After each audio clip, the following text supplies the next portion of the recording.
اعوذ باللہ من الشیطان الرجیم، بسم اللہ الرحمن الرحیم۔ سورہ طٰہٰ، آیت نمبر 101 101۔ خالدین فیہ وساء لہم یوم القیامۃ حملا، جو وہ حمل اٹھائے گا، جو بوجھ اٹھائے گا، وہ سب سے بدترین بوجھ اٹھائے گا۔ ہر انسان جو اپنے گناہوں کا بوجھ اٹھا رہا ہوگا، بڑا تکلیف دہ وہ بوجھ ہوگا اس دن جب کہ سور پھونکا جائے گا، اور ہم مجرموں کو اس حال میں گھیر لائیں گے کہ ان کی آنکھیں دہشت کے مارے پتھرائی ہوئی ہوں گی۔ یہ دوسرے سور کی بات ہے کہ جب وہ سارے کے سارے اللہ کے حضور حاضر کیے جائیں گے اور سب کی آنکھیں پتھرائی ہوئی ہوں گی، آپس میں چپکے چپکے کہیں گے کہ دنیا میں مشکل ہی سے تم نے کوئی 10 دن گزارے ہوں گے۔ یعنی دنیا کی زندگی خواہ کتنی طویل ہو، وہ وہاں کی زندگی کے 10 دن سے بھی زیادہ نہیں ہے۔ کچھ تو کہیں گے 1 دن، کچھ کہیں گے آدھا دن، اور کچھ کہیں گے 10 دن سے زیادہ نہیں ہے۔ ہمیں خوب معلوم ہے کہ وہ کیا باتیں کر رہے ہیں، ہم یہ بھی جانتے ہیں کیا باتیں کر رہے ہوں گے۔ یعنی اللہ سبحانہ تعالیٰ آگے کے بارے میں بتا رہے کہ یہ ساری سرگوشیاں وہ سارے آپس میں کریں گے، اور اللہ سبحانہ تعالیٰ تمہیں اس سے آگاہ کرتا ہے کہ وہ آگے جب یہ قیامت کا دن دیکھ لیں گے تو یہ کیا باتیں کریں گے۔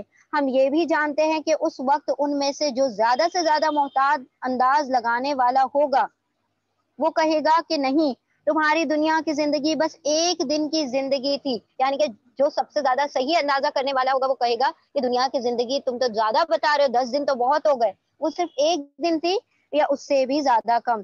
یہ لوگ تم سے پوچھتے ہیں کہ آخر اس دن یہ پہاڑ کہاں چلے جائیں گے؟ کہو کہ میرا رب ان کو دھول بنا کر اڑا دے گا۔ یعنی یہ جو زمین ہے اس کے اندر سے سارے بوجھ جو اندر کے بھی ہیں وہ بھی نکال دیے جائیں گے، اور جو اوپر جمے ہوئے بوجھ ہیں وہ بھی نکال دیے جائیں گے۔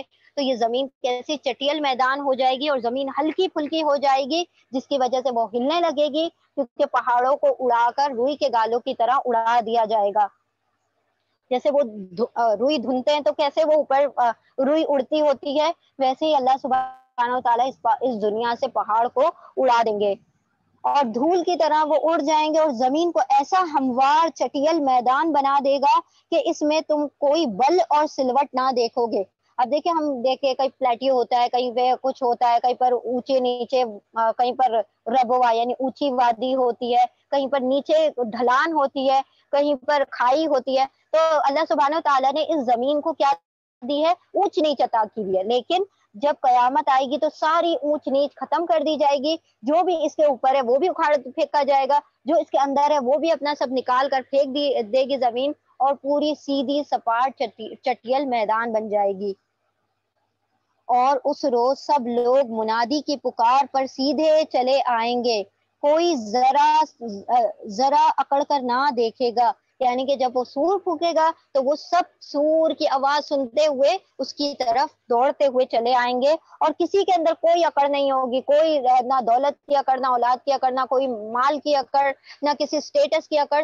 سب کے سب عاجز اور جھکے ہوئے اللہ سبحانہ وتعالیٰ کے سامنے حاضر ہو رہے ہوں گے، اور آواز رحمان کے آگے دب جائیں گی۔ یعنی اللہ سبحانہ وتعالیٰ کی جب آواز آئے گی تو ساری آوازیں پست ہو جائیں گی، ایک سراہٹ کے سوا تم کچھ نہ محسوس کر سکو گے، ایک سراہٹ کے سوا تم کچھ نہ سنو گے۔ اس روز شفاعت کارگر نہ ہوگی، الا یہ کہ کسی کو رحمان اس کی اجازت دے دے اور اس کی بات سننا پسند کرے۔ یعنی اللہ سبحانہ تعالیٰ اس دن کسی کی آوازیں سننا پسند نہیں کرے گا، الا یہ کہ اللہ کسی کو اجازت دے دے کہ وہ اس کی سفارش کر دے، تو اللہ سبحانہ تعالیٰ صرف انہی کو اجازت دیں گے کہ وہ بول پڑے۔ اور ہر انسان ڈر اور خوف کے مارے تو ویسے ہی اس کی زبانیں بند ہو رہی ہوں گی، وہ لوگوں کا اگلا پچھلا سب حال جانتا ہے، اور دوسروں کو اس کا پورا علم نہیں ہے۔ اللہ سبحانہ تعالیٰ نے دیکھیں یہی بات کلیئر کر دی کہ سفارش کرنے والوں کو بھی اس کا پچھلا اگلا نہیں پتا، وہ تو صرف جو جانتے تھے اتنے پر وہ سفارش کر دیں گے، اور وہ بھی اس لیے کریں گے کیونکہ اللہ ہی نے ان کو اجازت دی کہ ان کی سفارش کرو۔ لوگوں کے سر اس حی اور قیوم کے آگے جھکے جائیں گے۔ نامراد ہوگا جو اس وقت کسی ظلم کا بار گناہ اٹھائے ہوئے ہوگا، اور کسی ظلم یا حق تلفی کا خطرہ نہ ہوگا اس شخص کو جو نیک عمل کرے گا، اور اس کے ساتھ وہ مومن بھی ہوگا۔ یعنی کہ عمل کرے گا ایمان کے ساتھ، ایمان لے آئے گا اور عمل صالح کرتا چلا جائے گا، تو اللہ سبحانہ و تعالیٰ پھر اس کے جان پر کسی بھی قسم کا بوجھ نہ ڈالیں گے، اور باقی سارے لوگ اپنے اپنے بوجھوں کو اپنے کندھوں پر اٹھائے کھڑے ہوں گے. اور اے نبی صلی اللہ علیہ وسلم اسی طرح ہم نے اس قرآن کو عربی بنا کر نازل کیا ہے اور اس میں طرح طرح کی تنبیہات کی ہیں، یعنی وارننگز بھیجی ہیں. شاید کہ یہ لوگ کج روی سے بچیں، ٹیڑھی راہوں سے بچیں، یا ان میں کچھ ہوش کے آثار اس کی بدولت پیدا ہو جائیں، یعنی کہ وہ اس قرآن کو غور و فکر کریں، اس کو سنیں تاکہ یہ سیدھی راہ پر آ سکے. اگر یہ نہ سنیں گے، نہ اس کو کھولیں گے، نہ سمجھنے کی کوشش کریں گے تو کہاں سے یہ سیدھی راہ کو پائیں گے؟ اللہ نے تو اس قرآن کو آسان کر دیا اور عربی زبان میں اس لیے نازل کر دیا کیونکہ یہ ایک میتھمیٹیکل لینگویج ہے، اور یہ میتھس جو ہوتا ہے ساری جگہ کامن ہوتا ہے.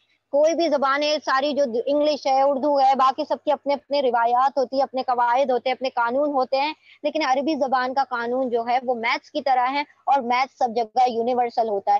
آپ کسی بھی دیش میں چلے جائیں، کسی بھی لینگویج میں کہیں 1+1 2 ہی ہوگا ہر جگہ پر. اسی طرح یہ لینگویج ہے، یہ جو عربی زبان ہے وہ اس قدر خوبصورتی سے اللہ سبحانہ و تعالیٰ نے اس زبان کو تخلیق کیا ہے کہ اس کے اندر کوئی بھی قسم کی اونچ نیچ نہیں ہوتی، اور ساری جگہ پر اس کے قوانین اور قواعد جو ہوتے ہیں وہ سیم ہوتے ہیں.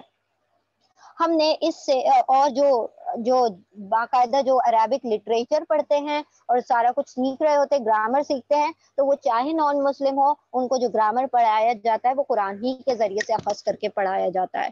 تو کیونکہ قرآن جو ہے بہترین گرامر کے لحاظ سے بھی بہترین کتاب ہے. اگر اس کا عربک گرامر دیکھا جائے تو یہ جو ہے اسی سے ساری ایگزامپلس بھی لی جاتی ہیں، اور اسی سے سارے جو ایکسیپشنز ہوتے ہیں وہ بھی یہیں سے اخذ کیے جاتے ہیں. پس بالا تر ہے وہ ذات، وہ اللہ بادشاہ حقیقی، وہ بادشاہ حقیقی ہے. اور دیکھو قرآن پڑھنے میں جلدی نہ کیا کرو جب تک کہ تمہاری طرف اس کی وحی تکمیل کو نہ پہنچ جائے، اور دعا کرو کہ اے پروردگار مجھے مزید علم عطا کر، ربی زدنی علما.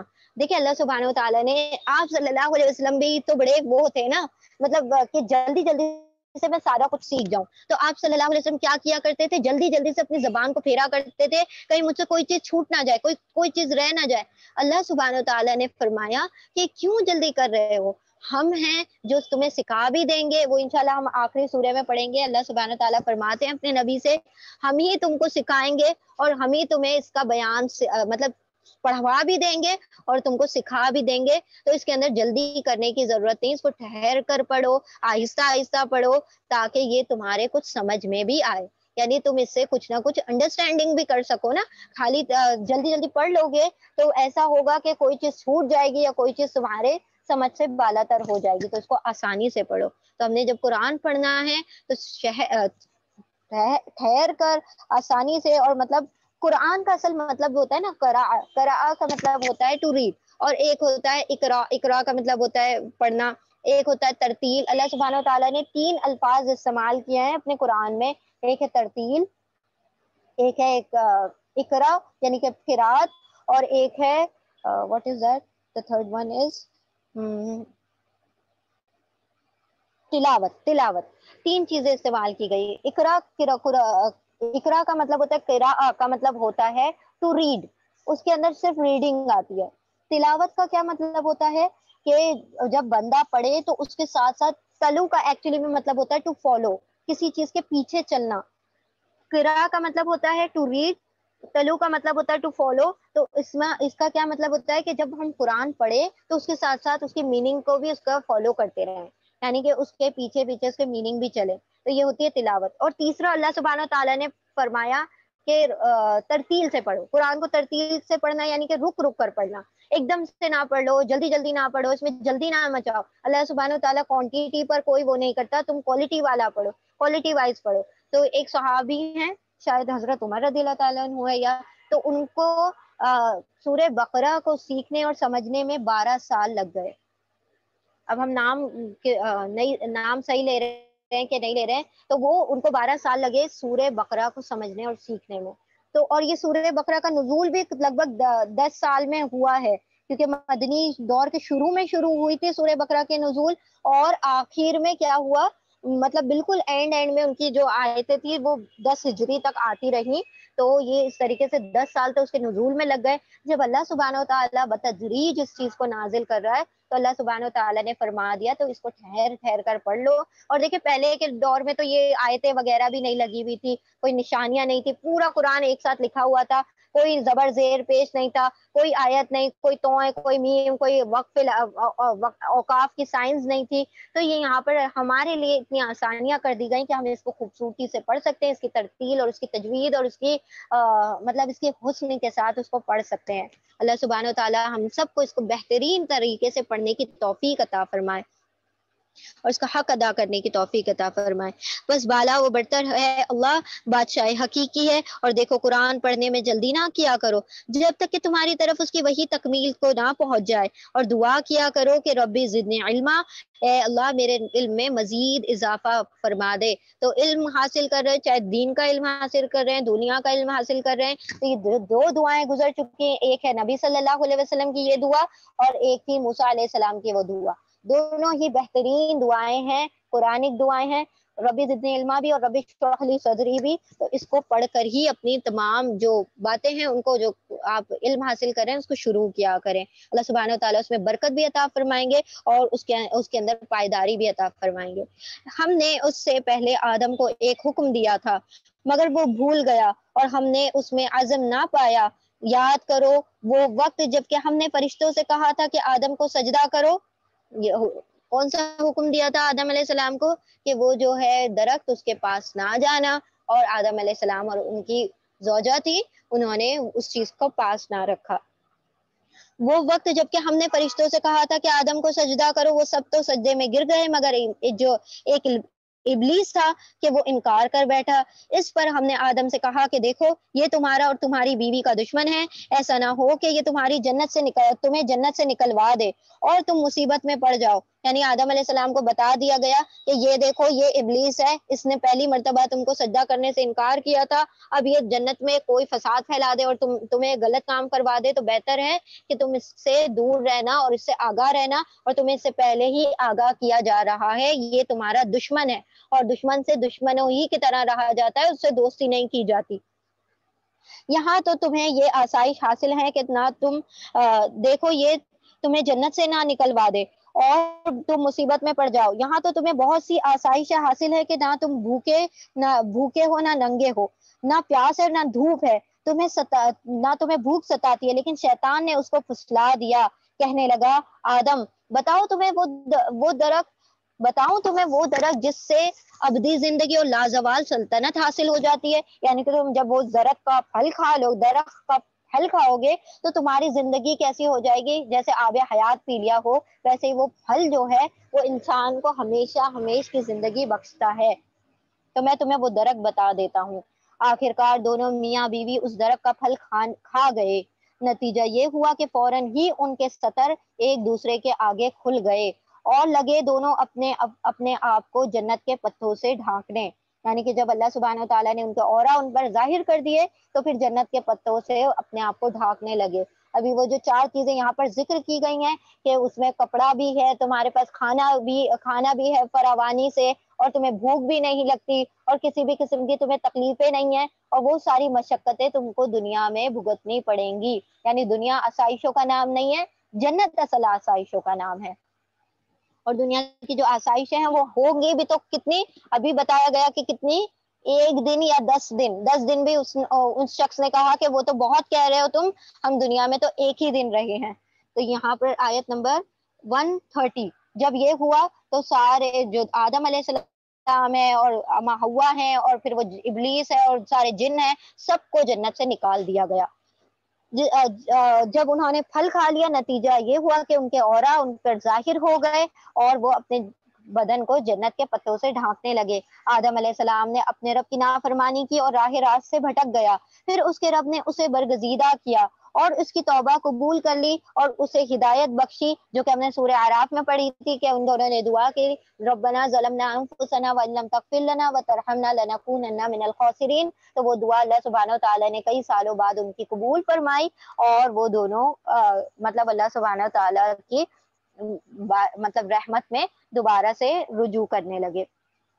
آدم علیہ السلام نے اپنے رب کی نافرمانی کی اور راہ راست سے بھٹک گئے، پھر اس کے رب نے اسے برگزیدہ کیا اور اس کی توبہ قبول کر لی اور اس کو ہدایت بخشی اور فرمایا تم دونوں فریق یعنی انسان اور شیطان یہاں سے اتر جاؤ، یعنی جنت سے، تم ایک دوسرے کے دشمن رہو گے۔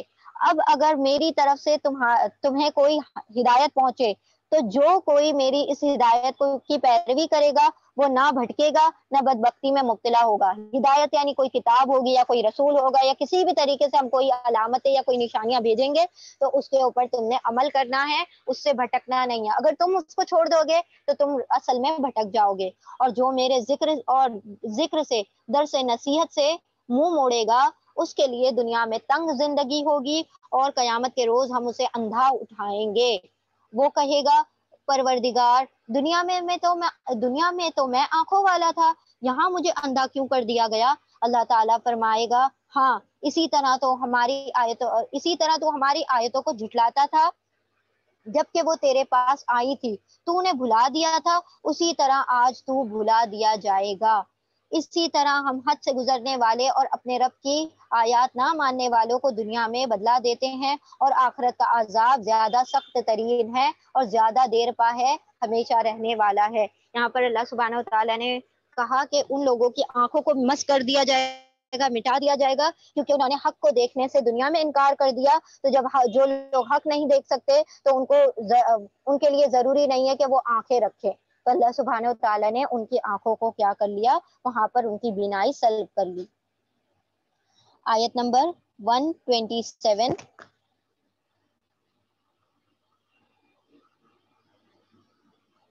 پھر کیا ان لوگوں کو تاریخ کے اس سبق سے کوئی ہدایت نہ ملی کہ ان سے پہلے کتنی ہی قوموں کو ہم ہلاک کر چکے ہیں جن کی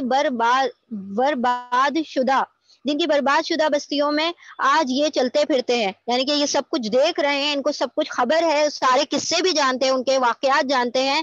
در حقیقت اس میں بہت سی نشانیاں ہیں ان لوگوں کے لیے جو عقل سلیم رکھتے ہیں، جن کی عقل صحیح ہے، جو فطرت کو مانتے ہیں اور اس پر عمل کرتے ہیں۔ تو اللہ سبحانہ و تعالیٰ انہی نشانیوں سے ان کو ہدایت بخش دیتے ہیں۔ اور جن کی عقل ٹھکانے پر نہیں ہے، جنہوں نے اپنے عقلوں کو بند کر رکھا ہے، اپنی آنکھوں کو اور اپنے کانوں کو جو ہدایت کے ذریعے ان کو بند کر لیا ہے، موند لیا ہے، تو اللہ سبحانہ و تعالیٰ پھر ایسے لوگوں کو ہدایت بھی نہیں بخشتا۔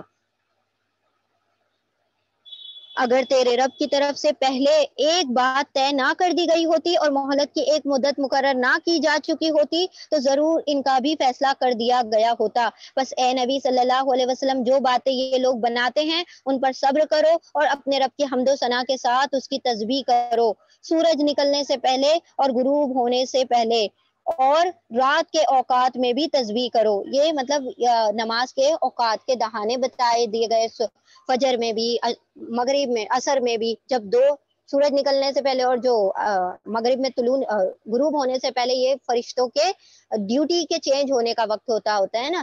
تو اس طرف اللہ سبحانہ و تعالیٰ کا کثرت سے ذکر کرو تاکہ وہ جب اللہ سبحانہ و تعالیٰ کے پاس جائیں وہ فرشتے تو وہ گواہ بن کر جائیں کہ اللہ میں جو چھوڑ کر آیا ہوں اس کو تو یہ تیرا ذکر کر رہا تھا، اور جو نئے آنے والے فرشتے ہیں وہ آئیں تو وہ دیکھیں کہ یہ بندہ فلاں جو ہے ذکر میں مشغول تھا جبکہ ہم آئے ہیں اور ہماری ڈیوٹیز چینج ہو رہی ہیں۔ اس وقت بھی یاد کرو اور رات کے اوقات میں بھی اللہ کی تسبیح کیا کرو، اور ان کے کناروں پر بھی یعنی کہ جو دہانے ہوتے ہیں کہ عشاء کا وقت ہے اور جو اس کا فجر کا وقت ہے اس پر بھی تم تسبیح کیا کرو، شاید کہ تم راضی ہو جاؤ۔ اور نگاہ اٹھا کر بھی نہ دیکھو دنیاوی زندگی کی اس شان اور شوکت کی طرف جو ہم نے ان میں سے مختلف قسم کے لوگوں کو دے رکھی ہے، وہ تو ہم نے انہیں آزمائش میں ڈالنے کے لیے دی ہے، اور تیرے رب کا دیا ہوا رزق حلال ہی بہتر اور پائندہ تر ہے۔ اپنے اہل و عیال کو نماز کی تلقین کرو اور خود بھی اس پر پابند رہو۔ ہم تم سے کوئی رزق نہیں چاہتے، رزق تو ہم ہی تم کو دیں گے، اور انجام کی بھلائی تقوی ہی کے لیے ہے۔ یعنی اللہ سبحانہ و تعالیٰ نے یہاں پر کہا کہ یہ بھی دعا کیا کرو، اپنے اولاد کو بھی نماز کا پابند بناؤ، اپنی نسلوں کو نماز کا پابند بناؤ، اور خود بھی پابند رہا کرو۔ اور اس کے لیے نبی ابراہیم علیہ السلام نے ایک بہت ہی خوبصورت اور جامع ترین ہمیں دعا بتا دی ہے، اس کو لرن کر لیں، اپنی نمازوں میں بھی اس کو شامل کر لیں۔ رب اجعلنی مقیم الصلاۃ ومن ذریتی ربنا وتقبل دعا۔ اور آگے بھی ہے، تو وہ انشاءاللہ ہم لوگ پڑھ کر اس کو نمازوں میں اپنے شامل کریں تاکہ ہم بھی اس پر پابند رہیں اور اپنی نسلوں کو بھی اس کے اوپر تلقین کر سکیں۔ اور رزق حلال چاہے تھوڑا ہو، اللہ نے فرما دیا وہ زیادہ بہتر ہے تمہارے حق میں، اس سے کہ تم ان لوگوں کو دیکھو کہ جن کو اللہ سبحانہ و تعالیٰ نے شان و شوکت دی ہے اور وہ حرام اور باطل طریقوں سے مال کما رہے ہیں اور دنیا کی عیش و عشرت میں مشغول ہے۔ تو دنیا تو ناپائیدار ہے، ختم ہونے والی ہے، اور جو جاویدہ زندگی ہے، جو ہمیشہ رہنے والی ہردم جواز زندگی ہے، اس کے لیے تم تیاریاں کرو اور اس کے لیے کوشاں رہو۔ وہ کہتے ہیں کہ یہ شخص اپنے رب کی طرف سے کوئی نشانی معجزہ کیوں نہیں لاتا، اور کیا ان کے پاس اگلے صحیفوں کی تمام تعلیمات کا بیان واضح نہیں آ گیا ہے؟ اگر ہم اس کے آنے سے پہلے ان کو کسی عذاب سے ہلاک کر دیتے تو پھر یہی لوگ کہتے کہ اے ہمارے پروردگار، تو نے ہمارے پاس کوئی رسول کیوں نہ بھیج دیا کہ ذلیل اور رسوا ہونے سے پہلے ہی ہم تیری آیات کی پیروی اختیار کر لیتے۔ یعنی یہ اس طریقے سے بھی نہیں مانیں گے، اس طریقے سے بھی نہیں مانیں گے، کوئی معجزوں کی ضرورت نہیں ہے۔ اے نبی صلی اللہ علیہ وسلم، ان سے کہو ہر ایک انجام کار کے انتظار میں ہے، یعنی ہر شخص اپنے اپنے انجام کے انتظار میں ہے، بس اب تم منتظر رہو، ان قریب تمہیں معلوم ہو جائے گا کہ کون سیدھی راہ پر چلنے والا ہے اور کون ہدایت یافتہ ہے اور کون اسے روگردانی کرنے والا ہے۔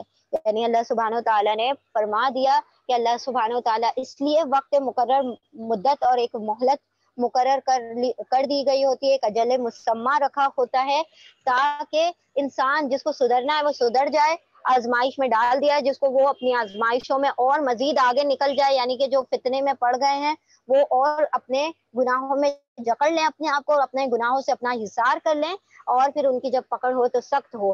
جو لوگ سدھرنا چاہتے ہیں، اپنی اصلاح کرنا چاہتے ہیں، تو اللہ سبحانہ و تعالیٰ ان کی توباؤں کو قبول کر لے اور ان کو راہ ہدایت سے بخش دے، نواز دے اور ان کے مغفرت فرما دے۔ اسی لیے اللہ سبحانہ و تعالیٰ نے ہر چیز کا ایک وقت مقرر کر رکھا ہے، اور لوگوں کو یہ سوچنا چاہیے کہ وقت تو مقرر قیامت کا ہے لیکن موت کا وقت تو مقرر نہیں ہے۔ تو انسان تیاری کرے ہر لمحہ اپنے موت کی، کیونکہ ہر سانس ٹوٹنے پر ہم موت کے قریب ہو رہے ہیں، اپنی قبروں کے قریب ہو رہے ہیں۔ اللہ سبحانہ و تعالیٰ ہماری قبروں کو پر نور فرما دے۔ اللہ سبحانہ و تعالیٰ اس قرآن کی روشنی جو کہ ہمارے سینوں میں اتاری ہے، اللہ سبحانہ و تعالیٰ اسے ہماری قبروں میں بھی اتار دے۔ اللہ ہمیں اس کے ذریعے سے ہماری زندگیوں کو سنوار دے، ہمیں اس کے ذریعے سے جینا سکھا دے۔ اللہ سبحانہ و تعالیٰ ہم نے صرف اس سے مرنا سیکھا ہے، اللہ سبحانہ و تعالیٰ اس کے ذریعے سے ہماری زندگیوں کو جلا بخش دے، ہمارا جینا اس کے مطابق کر دے، ہمیں بھی سراپا قرآن کر دے، ہمیں پریکٹیکلی اس کو اپنی لائف میں اپلائی کرنے کی توفیق عطا فرما۔ اس کے معنی اور اس کے عجائبات اور اس کے جو خزانے ہیں، اللہ سبحانہ و تعالیٰ اس کے موتی ہمیں چننے کی توفیق عطا فرمائے، اور اللہ سبحانہ و تعالیٰ اس قرآن کے ذریعے سے ہمیں حشر کی رسوائیوں سے بچا دے، اور ہمیں ہمارا اس کو ساتھی بنا دے اور ہمارا مونس بنا دے، اور اس وحشت سے بچا دے جو ہمیں قبر میں اللہ سبحانہ و تعالیٰ ہر انسان کو اس کی وحشت سے بچا دے، اس قرآن کو اس کا ساتھی بنا دے۔ وآخر دعوانا ان الحمد للہ رب العالمین۔ سبحان اللہ وبحمدہ، سبحانک اللہم وبحمدک، نشہد ان لا الہ الا انت، نستغفرک ونتوب الیک۔ سبحان ربک رب العزۃ عما یصفون، وسلام علی المرسلین، والحمد للہ رب العالمین۔ اللہم ارزقنی تفکرا وتدبرا بما یتلوہ لسانی من کتابک، والفهم له بمعانه، والنظر في عجائبه، والعمل بذلك ما بقيت، إنك على كل شيء قدير۔ اللهم حاسبني حسابا يسيرا، اللهم إنا نسألك الجنة الفردوس ونعوذ بك من النار۔ رب إني لما أنزلت إلي من خير فقير، رب اجعلني مقيم الصلاة ومن ذريتي، ربنا وتقبل دعاء، ربنا اغفر لي ولوالدي وللمؤمنين يوم يقوم الحساب۔ اللهم نور قلوبنا بالقرآن، ونجنا من النار بالقرآن، وأدخلنا في الجنة بالقرآن، وزين أخلاقنا بالقرآن۔ ربنا تقبل منا إنك أنت السميع العليم، وتب علينا إنك أنت التواب الرحيم، وآخر دعوانا أن الحمد لله رب العالمين برحمتك يا أرحم الراحمين۔ اللهم صل وسلم على نبينا محمد صلى الله تعالى عليه وسلم۔ جزاكم الله خيرا كثيرا۔ السلام علیکم ورحمۃ اللہ وبرکاتہ۔